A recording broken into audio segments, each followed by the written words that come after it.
Hello అండి. మీకోసం విజయ శ్రీముఖి గారు రాసినటువంటి ఒక చక్కటి కథను వినిపించబోతున్నాను. శుభం అండి, సంతోషం. అమ్మాయి అబ్బాయికి, అబ్బాయి అమ్మాయికి అటు ఇటు పెద్దవాళ్ళు అందరూ అంగీకారం తెలియజేశారు. ఇక మీరు ముహూర్తాలు చూసుకోవడమే తరువాయి. పెళ్లి కూతురు అన్విత మేనమామ అన్నాడు. అన్విత తల్లి ఈశ్వరి, పెళ్లి కొడుకు చక్రధర్ పెద్దమ్మ మేనత్తలకు బొట్టు పెట్టి జాకెట్ ముక్కల్లో పండు తాంబూలాలు పెట్టి ఇచ్చింది. వారిద్దరి మధ్య చక్రధర్ తల్లి వరలక్ష్మి తల వంచుకొని కూర్చుంది.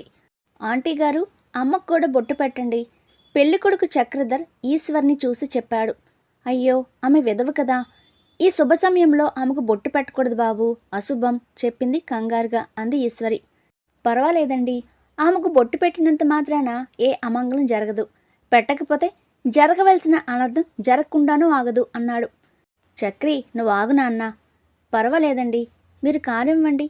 చక్రధర్ తల్లి వరలక్ష్మి కల్పించుకుని ఈశ్వరితో చెప్పింది. పెళ్లి కొడుకుతో పాటు అతని పెదనాన్న, పెద్దమ్మ, మేనత్త వచ్చారు. వాళ్ళకి అతని భావాలు తెలుసు. అక్కడ అన్విత తల్లిదండ్రులు, మేనమామ, మరో ముగ్గురు ఉన్నారు. ముహూర్తాలు ఎప్పుడనేది మీరు కనుక్కొని చెప్పినా సరే, మమ్మల్ని కనుక్కోమన్నా సరే, ఇక మేము వెళ్ళిరామా అంటూ చక్రధర్ పెదనాన్న లేచి నిలబడ్డాడు. అలాగేనండి అన్నాడు అన్విత తండ్రి చలపతి.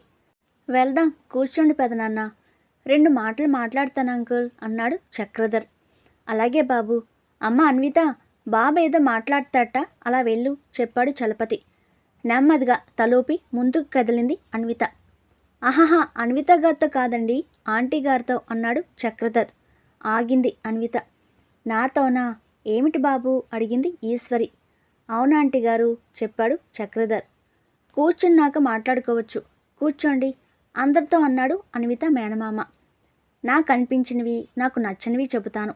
అన్విత గారు, ఇది మీ పర్సనల్ విషయం కాదు కాబట్టి మీరేం చెప్పాలనుకున్నా నిరభ్యంతరంగా చెప్పవచ్చు. మన అభిప్రాయాలు, అభిష్టాలు ఏంటో మన వారికి ముందే తెలిస్తే తర్వాత మన ప్రవర్తన వాళ్ళని, వాళ్ళ మాటలు మనల్ని ఇబ్బంది పెట్టవు కదా. అన్వితను చూస్తూ చెప్పాడు చక్రధర్. మీ గురించి అన్నీ తెలుసుకుని నచ్చిన తర్వాతే చూసుకోవటానికి రమ్మని చెప్పారు నాన్నగారు, నెమ్మదిగా చెప్పింది అన్విత. కూర్చున్నాక చక్రధర్ అన్విత వైపు చూస్తూ, మన పెద్దవారు మన వివాహాన్ని ఖాయం చేశారు. ఇంతకుముందు మీరు చూశారు. మీ అమ్మగారు బొట్టు పెట్టి జాకెట్ ముక్కలేవో పెద్దమ్మకు, అత్తకు ఇచ్చారు. వాళ్ళ మధ్య కూర్చున్న మా అమ్మని మాత్రం వదిలేశారు. ఎందుకు మీకు తెలుసు. అయినా నేను చెప్పాను, ఆంటీ గారు అమ్మకు కూడా ఇవ్వండి అని. మీ అమ్మగారు నిర్మోహమాటంగా ఆమె విధవరాలు, ఈ శుభ సమయంలో ఆమెకి ఇవ్వకూడదు, అరిష్టమన్నారు. నీకు తెలియదు బాబు, ఆమెకి ఇవ్వకూడదు మధ్యలో కల్పించుకుని మళ్ళీ చెప్పింది ఈశ్వరి. అప్పుడెప్పుడో ఆయువు లేక మా నాన్న చనిపోయారండి. కానీ ప్రాణాలతో ఉన్న మా అమ్మని ఆచారం పేరుతో ఇలాంటి సందర్భాల్లో తరచూ 10 మందిలో పదే పదే నువ్వు విధవవు, తిండికి చాకరీకి తప్ప నిన్ను వ్యక్తిగా పరిగణించము అని మానసికంగా ఆమెను చిత్రవద చేస్తున్నారు. చక్రధర్ మాటల్లో ఆవేశం కన్నా ఎక్కువ ఆవేదన ధ్వనించింది. ఎవరూ మాట్లాడలేదు. ఇలాంటి చేదు అనుభవాలు భరించలేక అసలు ఈరోజు కూడా మా అమ్మ రానంటే రానంది. నేనే నీ కొడుకు బ్రతుకంతా నిలిచే భాగస్వామి ఎంపికలో నువ్వు లేకపోతే ఎలా? ఈరోజు మనవాళ్ళు మరికొందరు వచ్చినా జీవితాంతం కలిసి బ్రతకవలసిన వాళ్ళం మన ముగ్గురమే కదా అంటూ బలవంతంగా తీసుకొచ్చాను, బాధగా చెప్పాడు చక్రధర్. అన్విత అన్నీ మౌనంగా వింటూ అతన్నే చూస్తుంది, అర్థం చేసుకోవటానికి ప్రయత్నిస్తూ. అయ్యో అది కాదు బాబు, అన్విత తల్లి ఏదో చెప్పబోయింది. ఆమెను వారిస్తూ తండ్రి చలపతి, మిమ్మల్ని అవమానించడం కాదు బాబు, మన ఆచారం మొదటి నుంచి వస్తుందని. అంతే కదా బావగారు? చక్రధర్ పెదనాన్నని అడిగాడు. అంతే అనుకోండి, కానీ ఇప్పటి పిల్లలంతా చెప్పే వాటిల్లో ఆచరణలోనూ ఏవి ఎంతవరకు సబబుగా ఉన్నాయి అనేది ఆలోచిస్తున్నారు అన్నాడాయన. మీ అమ్మగారు భర్త లేకపోయినా ముఖాన ఆ బొట్టు, చేతులకు గాజులు వేసుకుని వచ్చారుగా. ఆమె ఎలా ఉంటే మాకెందుకు, అబ్బాయి ముఖ్యం అనుకున్నాం. మమ్మల్ని కూడా ఇప్పటి నుంచే మీరు నచ్చినట్లే చేయమంటే ఎలా? మాకది అశుభం, అన్విత తల్లి నిష్ఠూరంగా మాట్లాడింది. ఈ సన్నివేశం, సంభాషణ వరలక్ష్మికి ఇరకాటంగా, అవమానంగా ఉంది. ఆమె ఎవరి వైపు చూడలేకపోతుంది.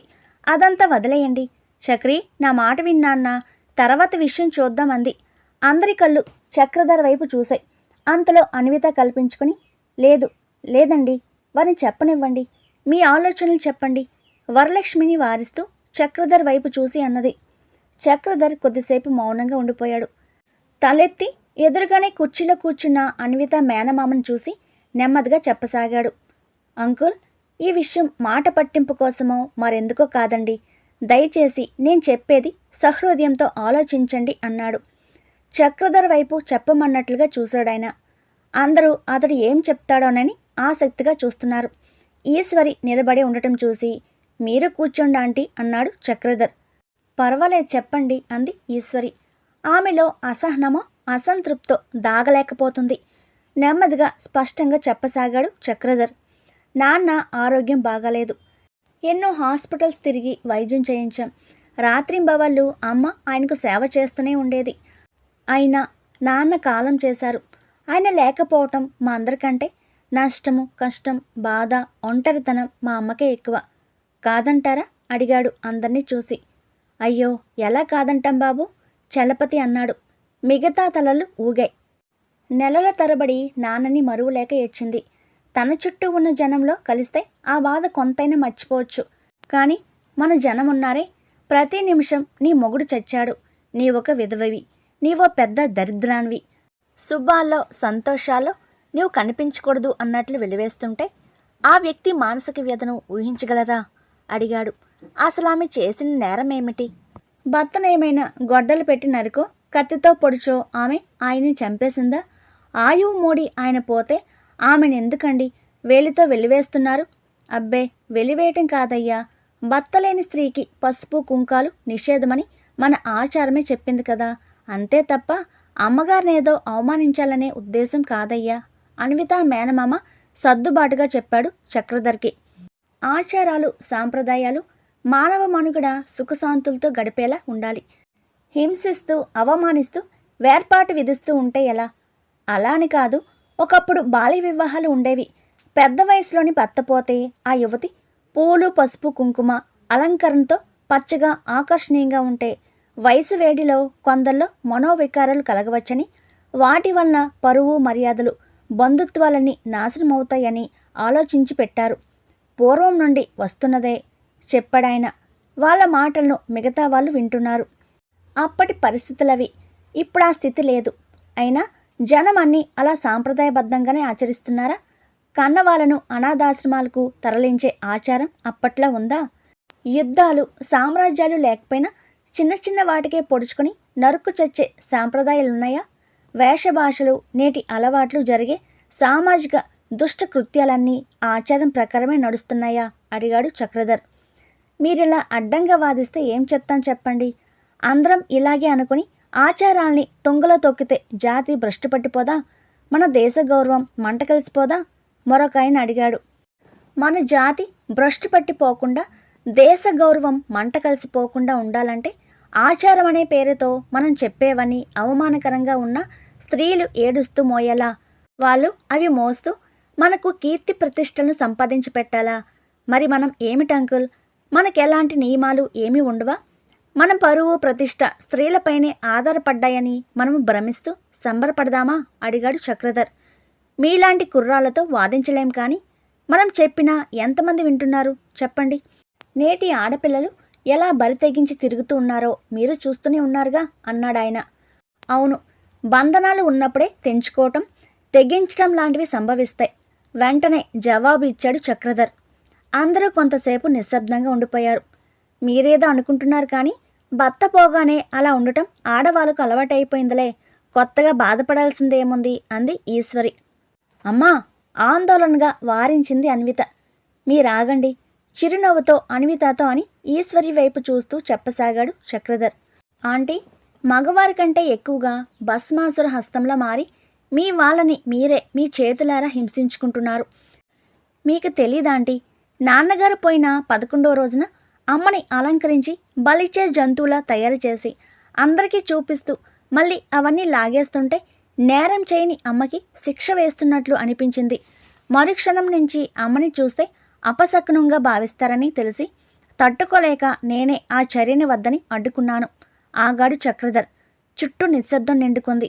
అసలు అవి ఉండటమా, తీసేయటమా అని కాదు ప్రశ్న. తీసేసిన తర్వాత ఆ వ్యక్తిని హింసించే విధానం నాకు నచ్చలేదు. ఇందాకనే ఆంటీ గారు అన్నారు, ఆడవాళ్లకు అది అలవాటైందని. కాదు ఆంటీ గారు, వాళ్ళను అలా తయారు చేశాక చూడటం, దూరంగా ఉంచటం మనకి అలవాటైంది. ఆ బాధ, అవమానం ఎవరికి వాళ్లకు ఎదురై అనుభవించినప్పుడు మాత్రమే తెలుస్తుంది. చక్రధర్ చివరి మాటల్లో భావం అర్థమైన ఈశ్వరి మనసులోనే కంపించిపోయింది. మీకు తెలుసా ఆంటీ, ఆడపిల్లలకు పుట్టినప్పటి నుంచే బొట్టు, పూలు, గాజులు ఉంటాయని. నాన్న అమ్మకిచ్చినవి. ఆ మాటకు వస్తే ప్రతి భర్త వస్తూ భార్యకిచ్చేవి కట్టిన తాళి, పెట్టిన మట్టెలు. ఆయన పోగానే నీవి నాకొద్దని పారేస్తారా? వారి దాంపత్యానికి, సహజీవనానికి, ప్రేమకు గుర్తుగా వాటిని ఉంచుకోకూడదా? ఇష్టం లేకనో మరో కారణంతోనో స్వచ్ఛందంగా తీసేయటం వేరే సంగతి. నాన్న స్వహస్తాలతో పెట్టిన వాటిని తీయటం ఇష్టం లేని మా అమ్మ కుమిలి కుమిలి ఏడుస్తుంటే ఆమెను బోడిగా మోడిలా చేయటానికి ముందుకొచ్చిన వారు మహిళలే. నాకు ఒకటే సందేహం ఆంటీ, ఏ స్త్రీ కూడా ఆ స్థితి రావాలని కోరుకోదు, స్వచ్ఛందంగా ఒప్పుకోదు. మరి ఎందుకు వ్యతిరేకించలేకపోతున్నారు? నాకు అర్థం కాని ప్రశ్న. తరతరాలుగా రక్తంలో జీర్ణించుకుపోయిందని అన్నాడు ఇందాక వాదించిన ఆయన మళ్ళీ.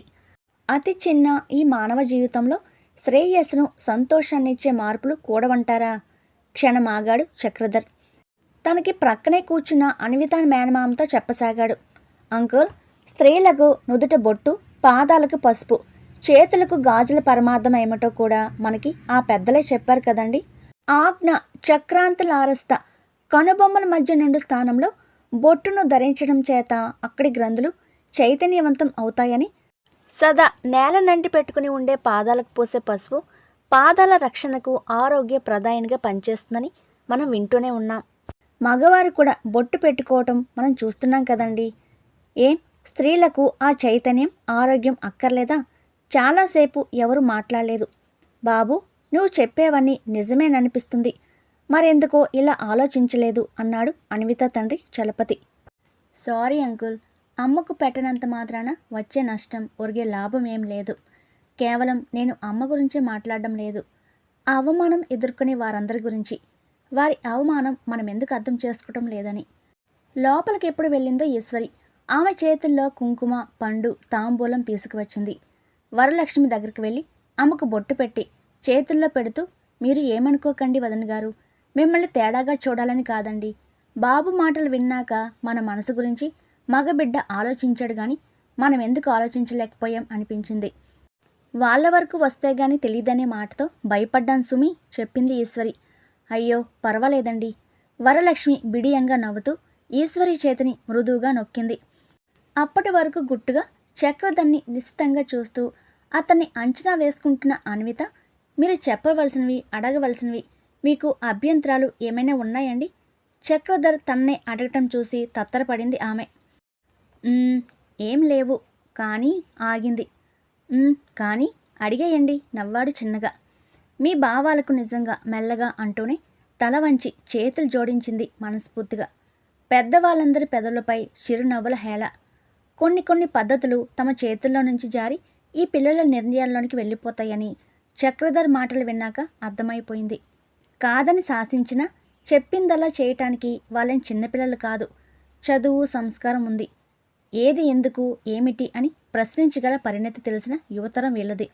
తొందరగానే అర్థం చేసుకున్నాడు అన్విత తండ్రి చలపతి. అన్విత మేనత్త మరోసారి టీ తెచ్చి అందరికీ అందించింది. వెళ్ళొస్తామంటూ లేచారు చక్రధర్ పెదనాన్న, పెద్దమ్మ, మేనత్త. వారితో పాటు చక్రధర్ కూడా. ఒకరికొకరు చెప్పి వీడ్కోలు తీసుకుంటున్నారు. చక్రధర్ అన్వితను చూస్తూ వెళ్ళిరానా అన్నట్లు కళ్ళతోనే ప్రశ్నించాడు. ఏవేవో ఊహల్లో ఉన్న అన్విత అనాలోచితంగా తలను అడ్డంగా తిప్పింది. నవ్వుతూ ఆశ్చర్యంగా, అసంకల్పితంగా అనేశాడు చక్రధర్. గమనించిన పెద్దవాళ్ళ నవ్వులే పువ్వులై వాళ్ళని అక్షింతలుగా ఆశీర్వదించాయి. శుభం.